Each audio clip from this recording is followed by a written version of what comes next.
그는 과연 그리스도인가?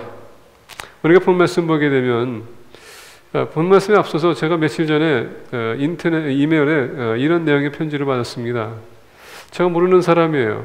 모르는 사람인데 저한테 편지가 오기를 부모님이 그분에게 300만 불의 재산을 두고 이 세상 떠났다라고 합니다. 근데 그걸 캐시아웃 해야 되는데 거기 은행은 보니까 그때 보니까 나이지리아라는 나라가 있더라고요. 나이지리아에서는 그래서 캐시아웃이 없기 때문에 미국의 은행 구자를 통화해서만 꼭 그것을 캐시아웃 해야 된다고 해서 만약에 자기를 도와준다면은 그 일부분을 자기에게 주겠다 이렇게 얘기하더라고요. 그래서 이제 보니까 내용이 뭐냐, 은행 구자가 필요한데 당신의 은행 구자를 빌려주면은 제가 돈을 거기다 보내주고 내가 그 일부는 제가 찾겠습니다. 여러분 벌써 보는 내용은 뻔히 않지 않습니까? 이거는 사기다. 뭐 보면 벌써 의심이 생겨요. 이건 뻔한 사기인데, 반면에 며칠 전에 저한테 전화가 왔어요. 어떤 회사에서 저한테 전화 왔는데 제가 40불을 당첨됐다는 거예요. 그 얘기 들으니까 아니 제가 뭐 한 것도 없는데 무슨 당첨이 되냐, 40불, 그것도 40불이나. 그래서 이것도 사기구나 해서 전화 끊었어요. 아무 말 안 하고 대꾸도 안 하고. 근데 2주 후에 보니까는 40불 바우처가 왔어요. 어떤 회사에서 왔는데 물건을 사야 되는데 물건이 120불짜리인데 40불 바우처를 주는데 그거는 그냥 사란 얘기였어요. 그래서 어쨌거나 한 번 의심받게 되면 여러 번 의심하게 해야 되는데 의심하다 보니까 때로는 의심이 아닌 그런 사건도 있다는 얘기예요. 그래서 근데 오늘날 우리 많은 사람들이 이상하게도 의심병이 많이 생기는 것 같아. 또 사악한 영들이 우리에게 의심을 주는 것 같습니다. 주님의 일을 할 때에, 주님의 이름으로 할 때에 우리가 성공하는 일이 있는 반면에 실패하는 일도 있고 때로는 핍박받는 일도 있습니다. 우리가 실패하거나 핍박받는 것이 문제예요. 성공하면은 뭐 문제가 없어. Everything's okay. Everything's fine. Wonderful 합니다. 근데 문제가 생기게 되면은 왜 나한테 이런 문제가 생기는 거? 더 나아가 과연 하나님 정말 살아계십니까? 하고 또 의심하는 사람도 있습니다. 그게 바로 오늘 본 말씀 보니까 침례 요한이 그런 의심병이 있었어요. 우리가 본 말씀 3절에 보게 되면 이렇게 얘기합니다. 예수께 여짜오되 오실 그이가 당신이오니까 우리가 다른 일을 기다리오리까. 침례 요한은 주님을 위해서, 그리고 먼저 여러분 주님의 길을 예비하는 사람으로서 주님이 오시기까지 정말 충성했던 사람입니다. 침례를 주기도 하고요, 회개로 천국에 가까웠다라고 외쳤습니다. 그리고 심지어 도전하는 사람들은 독사의 자식들이라고 했습니다. 그리고 하나님의 심판이 너에게 임할 것이라고 아주 냉정하게 그렇게 선포했던 사람이에요.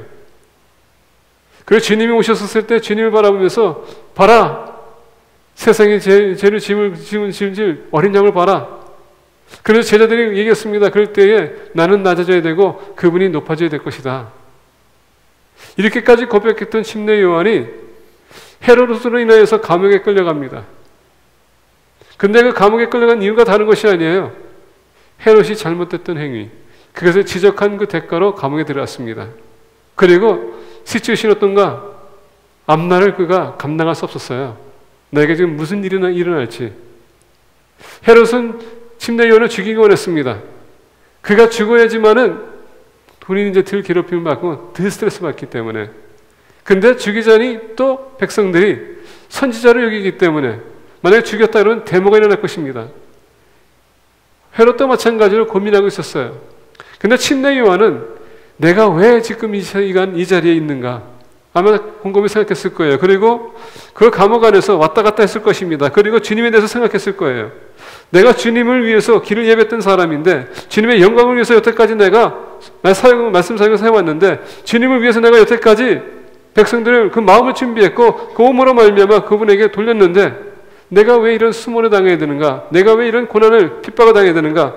아마 이런 생각이 있었을 겁니다.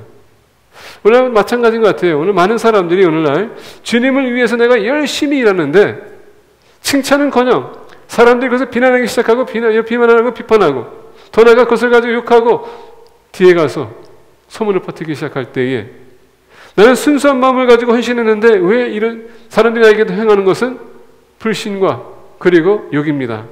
이게 무슨 시츄에이션인가? 답답한 마음이 생길 수도 있을 것입니다. 그럴 때 우리는 모두가 다 의심합니다. 과연 주님이 주님인가? 오늘 본 말씀 보게 되면 당신이 메시아라면은 내가 이런 상황에 처해야 될 필요가 있겠습니까? 당신이 메시아라면은 저 당장 여기서 풀어줘야 될 텐데 왜 저에게 이런 어려움을 주십니까? 우리 모두에게 의심은 옵니다. 근데 여러분, 예수님 믿으면서 의심은요, 그건 건강한 의심이에요. 왜 그런지 아십니까? 내가 의심하게 되면 그만큼 내가 주님이 누군지를 더 발견하기 원하고 그만큼 더 연구할 거라는 것입니다. 만약에 의심해서 주저앉으면은 그건 패배자의 길이지만은 내가 주님이 어떤 분인가, 그분이 과연 나에게 메시아인가, 그분이 정말 나의 구세주인가 의심하기 시작하고 거기에 대해서 내가 더 추진해 나간다면 구원은 반드시 있는 것이고 확신이 반드시 생기는 것입니다. 그래서 믿는 사람의 의심은 건강한 것이에요. 저희도 전에도 말씀드린 것 같아요. 제가 그 신학교 다닐 때 특히 조직신학 1년차 공부할 때에 조직신학을 세우면서 하나님이 존재하는가라는 그 주제에 여러 가지 설이 있습니다. 어떻게 해서 하나님께서 존재하는지 기독교 차원에서 가리키는데 제가 그것을 보다가 과연 만약에 이 설이 맞지 않는다면 과연 주님이 하나님이신가? 정말 하나님께서 살아계신가? 왜냐하면 제가 예전에는 기독교를 비판했거든요. 제 친구의 그 동생이 저를 전도할 때 올 때마다 제가 계속 비난했습니다. 그리고 조롱했어요. 그리고 내 지식을 가지고 걔 말을 할 때마다 꼬리를 물어서 곤란에 빠뜨리게 했습니다. 그게 다시 생각이 오더라고요. 내가 과연 신학교 내가 바르게 왔는가? 내가 정말 주님을 믿어야 의심은 올 수밖에 없어요. 근데 그 의심이 왔기 때문에 그만큼 더 주님을 알기 위해서 연구했습니다. 연구할수록 그만큼 더 확실하게 주님이 살아계시고 하나님이 살아계신다는 것을 제가 믿기 시작했고 오늘 이렇게 이 자리에 쓴 것입니다. 그래서 의심은 건강한 것입니다. 그래서 의심이 올 때에 여러분 거기서 멈추지 마시고 포기하지 마시고 주님이 누군가를 위해서 여러분들이 계속 발견해야 된다는 얘기예요. 오늘 본 말씀 보게 되면 의심의 소리를 극복하기 위해서 오늘 본 말씀 1절부터 3절에 보겠습니다. 예수께서 12 제자에게 명하기를 마치시고 이에 그들의 여러 동네에서 가르치시며 전도하시려고 거기를 떠나 가시니라. 요한이 옥에서 그리스도께서 하신 일을 듣고 제자들을 보내어 예수께 여짜오되 오실 그이가 당신이오니이까 우리가 다른 일을 기다리오니까.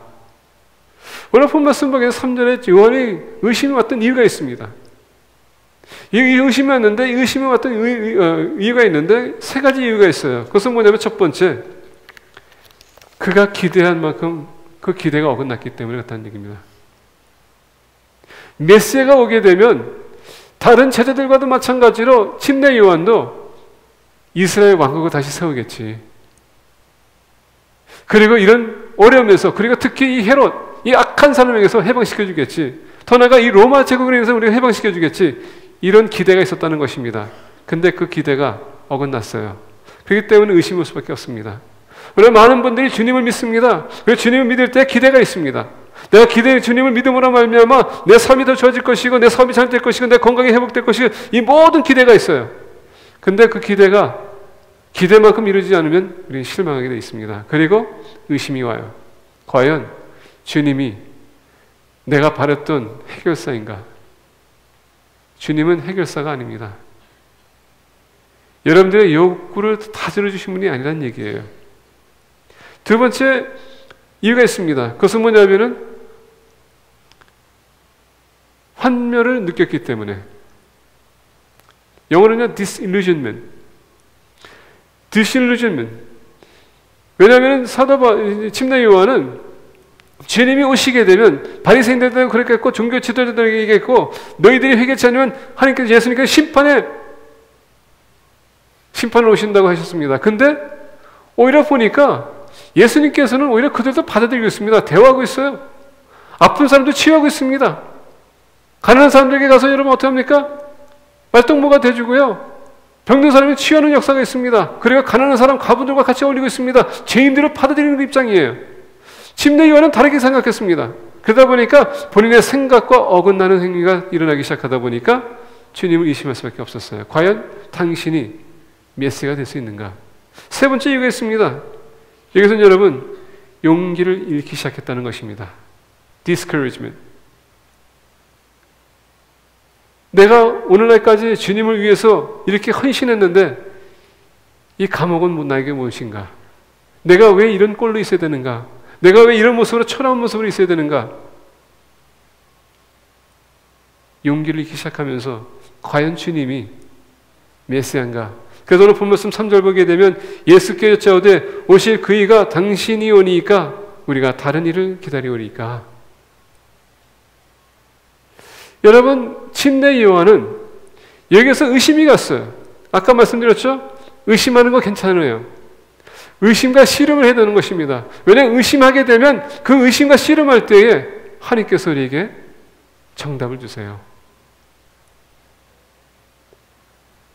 이 시간에 예수님을 한 번도 의심하지 않았다라고 하는 사람이 있으면 그건 거짓말입니다.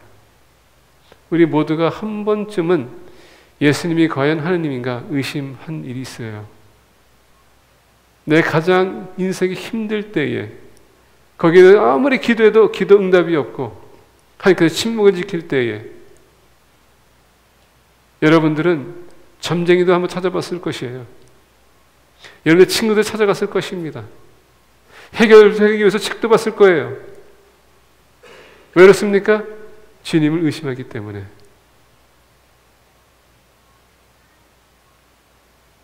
It's okay. 도마도 의심했습니다. It's okay. 의심은 여러분 할 수 있는 것이에요. 근데 거기에서 멈추지 말라는 것입니다. 그 주님을 더 알기 위해서 우리 그분 앞에 나가서 더욱더 열심히 기도하고 더 나아가 말씀을 통해서 어떻게 하느님께서 역사했는지 우리가 발견해 줄 필요가 있습니다. 의심은 우리 신앙을 건강하게 만들어요. 근데 의심에 빠지지 마십시오. 그리고 좌절하지 마십시오. 그것은 우리의 패배길로 인도하기 때문에.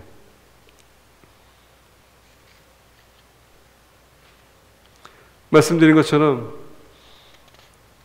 어거스틴도 여러분 의심했던 사람이지만 예수님을 바르게 알고 위대한 신학자가 됐습니다. 말틴 루터도 마찬가지입니다. 한때 주님 의심했지만 로마서를 통하여서 주님을 다시 발견했고 다시 일어선 것처럼 우리 믿는 사람들은 더욱더 나은 신앙과 신앙의 성장을 위해서는 하나님 말씀 볼 때에 더욱더 우리가 연구할 필요가 있습니다. 그래서 확실하게 그분이 누군가를 우리가 알 때에 우리 신앙은 그만큼 더 강해지는 것입니다. 두 번째, 우리가 의심에서 극복하기 위해서는 4절부터 6절입니다. 이렇게 얘기합니다. 예수께서 대답하여 이르시되 너희가 가서 듣고 보는 것을 요한에게 알리되 맹인이 보며 못 걷는 사람이 걸으며 나병 환자가 깨끗함을 받으며 못 듣는 자가 들으며 죽은 자가 살아나며 가난한 자에게 복음이 전파된다 하라. 누구든지 나로 말미암아 실족하지 아니하는 자는 복이 있도다 하시니라. 자, 4절 보니까 침례 요한의 제자가 갔습니다.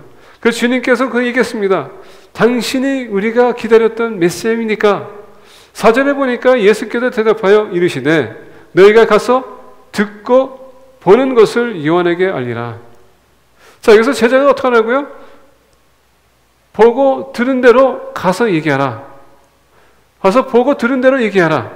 지금 예수님께서는 1절에 보니까 어떻게 했다고요? 예수께서 12제자에게 명하기를 마치시고 이에 그들의 여러 동네에서 가르치시며 전도하시려고 거기를 떠나 가시니라. 자, 주님은 지금 여러 동네를 다니면서 지금 치유 사역하고 있고요, 말씀 사역하고 있고, 그리고 여러분 병든 귀신을 쫓아내고 있어서 여러 가지 사건들이 일어나고 있습니다. 자, 그래서 침례 요한의 제자들이 지금 그것을 주님을 쫓아갑니다. 그러면서 그들이 가는 곳마다 주님 찾아갔는데 주님은 여기서 사역 끝나고 저쪽으로 갔습니다. 또 거기 가요. 또 거기서 끝났더니 거기서 사역 끝나고 저쪽 갔습니다. 가는 곳마다 주님의 사역을 얘기하고 있습니다.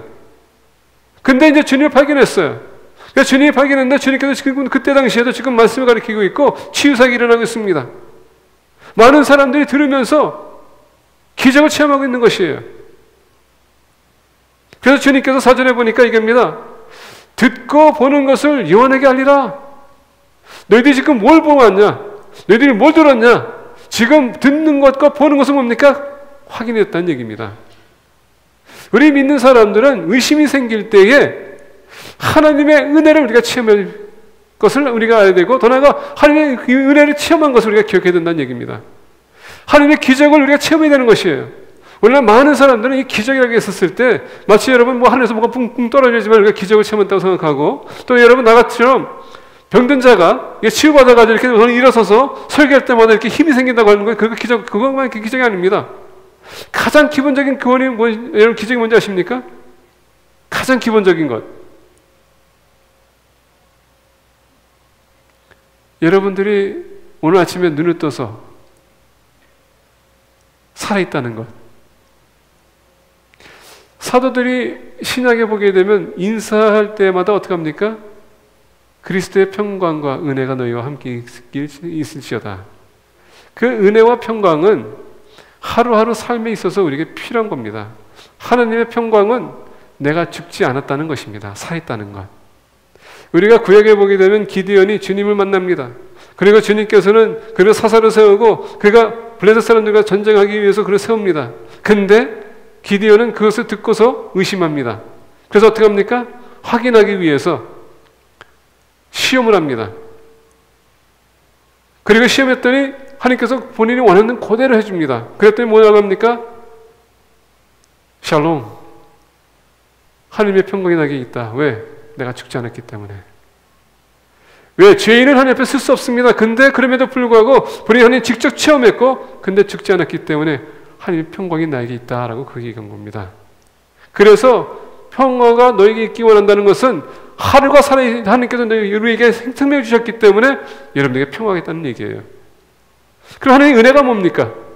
그 은혜가 여러분들을 그 하룻밤 사이에 무사하게 진행하고 통과할 수 있도록 지켜줬기 때문에. 그래서 이스라엘 백성들과 그리고 사도들이 항상 인사할 때에 하루하루 우리에게 생명 주시는 하나님에게 감사하는 것은 그의 평강과 은혜가 우리와 함께 있기 때문에 있다는 겁니다. 그게 가장 기본적인 기운이에요. 기적입니다. 여러분들이 지금 살아서 이 자리에 나왔다는 것. 두 번째 기적은 뭔지 아십니까? 여러분이 지금 주님의 은혜 가운데 지금 존재하고 있다는 것. 하나님의 임재 속에 거한다는 것. 그게 기적이에요. 근데 가장 큰 기적이 뭡니까? 저와 여러분들이 예수님을 만나고 영생을 얻었다는 것. 나 같은 죄인. 별로 이렇게 감동이 안 오는 거야. 너무나도 뻔히 아는 사실이라서. 나 같은 죄인이 구원받았다는 것입니다. 근데 여러분 이건 저만 얘기하는 게 아니에요. 여러분들 마찬가지예요. 갑자기 나를 보면 나 죄인으로 보는 것 같아 지금. 나 같은 죄인. 생각해보세요. 보잘것없는 사람. 제가 투성인데 하나님께서 여러분 보좌로 떠나셔서 이 땅에 오셨고 나를 직접 만났다는 것입니다. 어디서? 내가 쓴 이 자리에서. 이게 가장 큰 은혜예요. 이것을 생각하라는 것입니다. 그래서 오늘 본 말씀 보게 되면 5절에 맹인이 보며 못 걷는 사람이 걸으며 나병 환자가 깨끗함을 받으며 못 듣는 자가 들으며 죽은 자가 살아나며 가난한 자에게 복음이 전파된다 하라. 누구든지 나로 말미암아 실족하지 아니하는 자는 복이 있도다 하시니라. 나로 인하여서. 자, 다시 한번 5절에 죄송합니다. 6절에 누구든지 나로 말미암아 실족하지 아니하는 자는 복이 있도다 하시니라.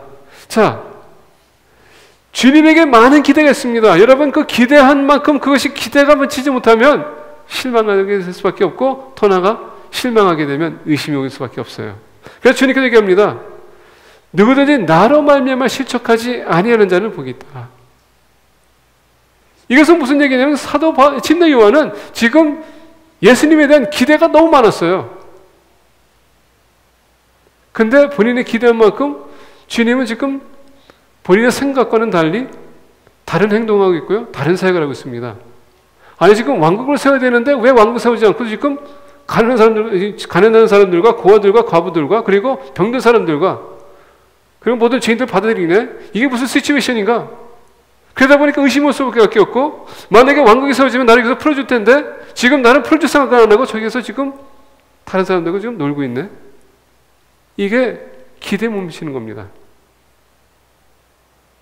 근데 침례 요한이 우리가 요한복음 보게 되면 예수님을 만나는 순간에 성령님께서 그에게 감동시켰고, 그 보라! 세상에 짐을 질 어린 양을 봐라! 그리고 여러분, 예수님 침대 졌을 때 어떻게 했습니까? 하나님의 음성이 들리고 하나님의 문이 열리면서 성령이 비둘기처럼 내려왔다고 했습니다. 본래 직접 보고 그것을 느꼈다고 했습니다. 체험했음에도 불구하고 어려움이 오다 보니까 이런 의심이 생기는 거예요. 왜? 기대만큼 그것이 이루어지지 않기 때문에. 오늘 우리가 의심이 생기는 것은 다른 것이 아닙니다. 우리가 너무 현실에 약한 것 같아요. 우리는 온 것을 보고 확인하기 원합니다. 보지 못하는 것은 우리가 믿을 수가 없어요. 그렇기 때문에 의심이 옵니다. 그런데 주님 믿는 것은 여러분 보고 믿는 것이 아닙니다. 마음 자체를 우리가 믿어야 돼요. 우리가 믿지 못하기 때문에 시험이 오는 것입니다. 찾으라는 것입니다. 이 시간 육신적으로 건강하지 못한 분들 계세요. 계속 기도하고 있습니다. 근데 그거로 인해서 내 현실을 바라보면서 나약해지게 되면 의심할 수밖에 없어요. 그걸 넘어서 역사하시는 주님을 우리가 바라봐야 되는 것입니다. 주님은 우리의 앞길을 인도하시는 분입니다. 예비하시는 분이시고 역사하시는 분이세요. 그 섭리를 우리가 신뢰해야 된다는 얘기예요. 나의 연약한 현실을 보고 의심하지 마십시오.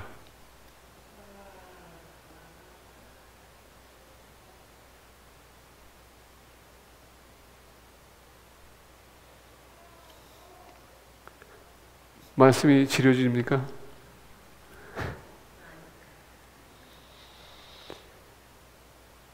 우리 믿는 사람들이 주님 앞에 설 때 믿음을 가지고 서야 돼요.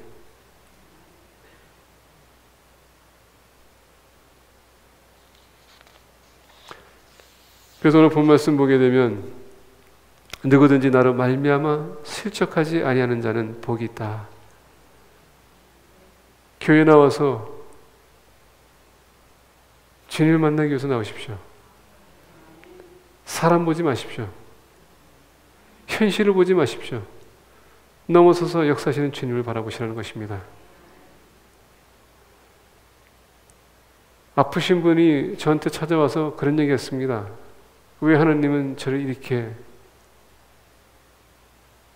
치유하지 않고 두십니까? 그분의 아픔은 제가 이해할 수는 없습니다.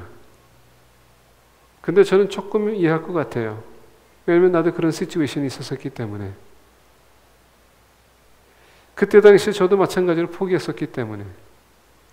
근데 여러분 참 재밌는 거 뭔지 아십니까? 재밌다기보다 신기한 거는 포기하니까 별 이렇게 내가 뭐 내세울 게 아무것도 없더라고요.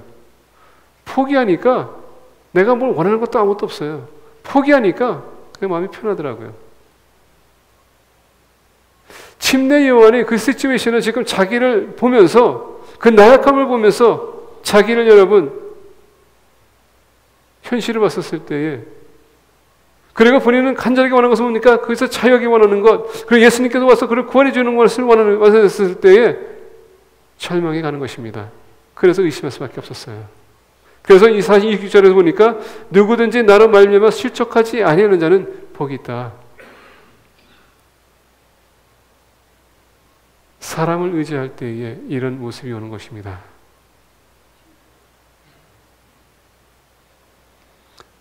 두 번째, 그래서 주님께서 우리의 삶을 통해서 역사하시는 것을 우리가 기억해야 된다는 얘기입니다. 나도 일어났습니다. 그리고 여러분들도 마찬가지로 기도한 바 일어났습니다. 여러분들의 사업이 회복되는 사람도 있고요. 건강이 회복되는 사람도 있고 여러분들의 문제가 해결되는 사람도 있고 관계가 회복되는 사람이 있고 우리가 다양하게 하나님께서 역사하십니다. 왜 하나님께서 여러분들 공동체에 서주시나 아십니까? 서로가 우리가 받은 은혜를 같이 서로가 간증하면서 서로 권면해 주라고. 그래서 교회에서 모일 때에는 우리가 세상 얘기할 것이 아니라 하나님께서 어떻게 여러분 사람을 역사하셨는지 어떻게 축복해 주셨는지 어떻게 은혜를 베푸셨는지 그것을 가지고 나눌 때에 주변의 사람들에게 그게 용기가 되고 힘이 되는 것이고요. 의심을 떨쳐버리는 겁니다. 아, 하나님은 아직도 역사하시는 분이구나. 내 때가 오겠지 하고 우리는 기다리는 겁니다.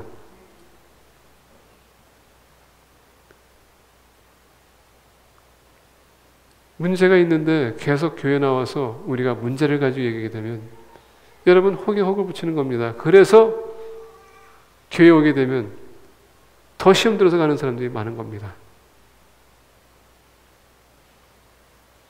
세 번째, 우리가 의심을 이겨내기 위해서 7절부터 11절입니다. 그들이 떠나매 예수께서 무리에게 요한에 대하여 말씀하시되 너희가 무엇을 보려고 광야에 나갔더냐? 바람에 흔들리는 갈대냐? 그러면 너희가 무엇을 보려고 나갔더냐? 부드러운 옷 입은 사람이냐? 부드러운 옷을 입은 사람들은 왕국에 있느니라. 그러면 너희가 어째 나갔더냐? 선지자를 보기 위함이었더냐? 옳다, 내가 너희에게 이르노니 선지자보다 더 나은 자니라. 자, 예수님께서는 이렇게 의심하는 요한, 그럼에도 불구하고 요한에 대해서 칭찬하고 있어요. 다시 한번 보겠습니다. 9절에 그러면 너희가 어찌 나갔더냐? 선지자를 보기 위함이었더냐? 옳다, 내가 너희에게 이르노니 선지자보다 더 나은 자니라. 10절 보니까 기록된 바 바로 내가 내 사자를 내 앞에 보내니 그가 내 길을 내 앞에 준비하리라 하신 것이 이 사람에 대한 말씀이니라. 내가 진실로 너에게 말하노니 여자가 낳은 자 중에 침례 요한보다 큰 이가 없다. 얼마나 주님께서 지금 침례 요한을 칭찬하고 있습니까? 여러분, 우리가 의심하고 낙심해도요, 하나님은 우리에 대한 기대와 소망을 버리지 않습니다. 하나님은요, 우리 인정해 주세요.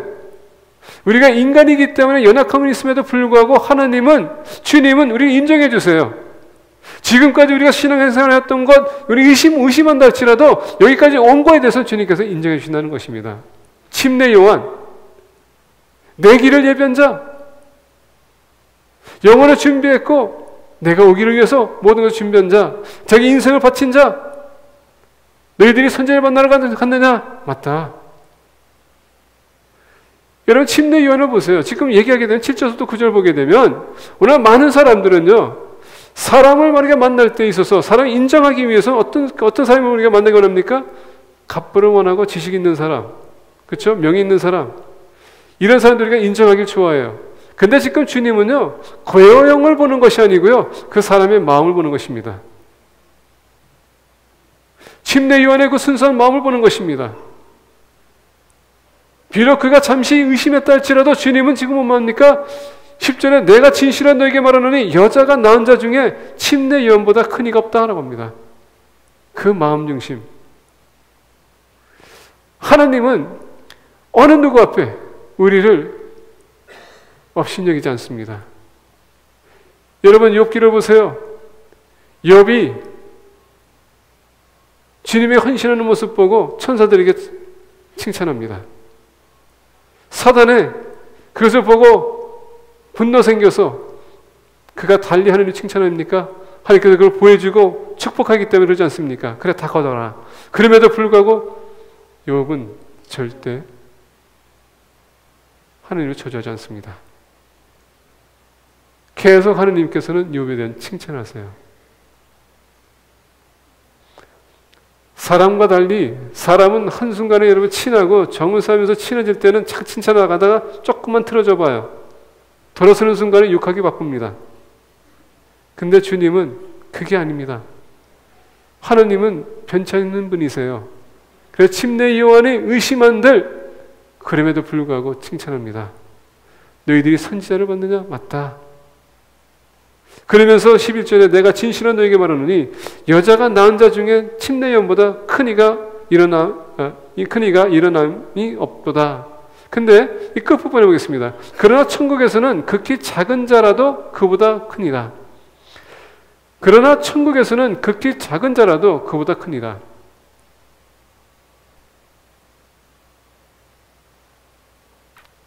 침례 요한이 위대하지만 이 세상에서 위대한 사람 많아요. 근데 더 중요한 건 뭔지 아십니까? 주님은 마음 중심을 보신다 그랬죠? 그렇기 때문에 오늘 말씀 보게 되면 천국에는 극히 작은 자라도 그보다 크니라. 천국에는 작은 자보다, 극히 작은 자도 침례 요한보다 크다. 세 번째, 우리가 의심해서 극복하기 위해서는요, 하나님께 인정받는 삶을 살아야 된다는 얘기입니다. 근데도 중요한 문제 아십니까? 인정받는 삶을 산다기보다도 내가 인정받는 자라는 것을 우리가 인식해야 된다는 얘기예요. 믿으셔야 돼요. 예수 그리스도를 믿는 순간에 전에도 말씀드린 것처럼 여러분들은 이미 천국에 여러분 임했습니다. 다시 한번 얘기합니다. 예수님을 믿는 사람은 구원을 벌써 이미 얻었습니다. 얻었다는 건 뭡니까? 이미 과거예요. 그래서 여러분들 천국에 있다는 얘기입니다. 이미 하나님은 여러분들 인정했다는 얘기예요. 그래서 우리가 항상 인식하고 살아가야 돼요. 항상 믿으셔야 돼요. 그래서 구원의 확신은 여러분 끝까지 가져야 된다는 것이고 붙들어야 된다는 얘기입니다.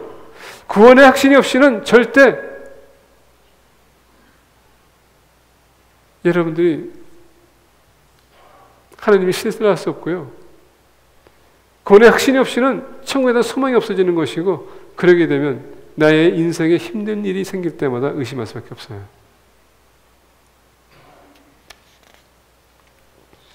침례 요한은 감옥에서 그 죽음을 기다리고 있었습니다. 아마 관리인들이 지나가면서 너는 곧 죽음이다 계속 협박했을 거예요. 그리고 알다시피 여러분, 헤롯은 살로미 헤로디아의 딸로 인하여서 춤을 추는데 너무 아름답게 춤추다 보니까 그가 생각을 벗어나서 감정에 치우쳐서 너가 뭘 원하느냐 그랬더니 침례 요한의 머리를 달라. 이미 침례 요한은 자기 앞날을 벌써 이미 예상했어요. 죽음을 각오했다는 것입니다. 그런데도 혹 주님께서 왕국을 세운다면 내가 풀어나지 않겠는가? 잠시나마 이 세상에 내가 조금 더 오래 살겠다라는 그런 마음을 가지고 당신이 메시아입니까?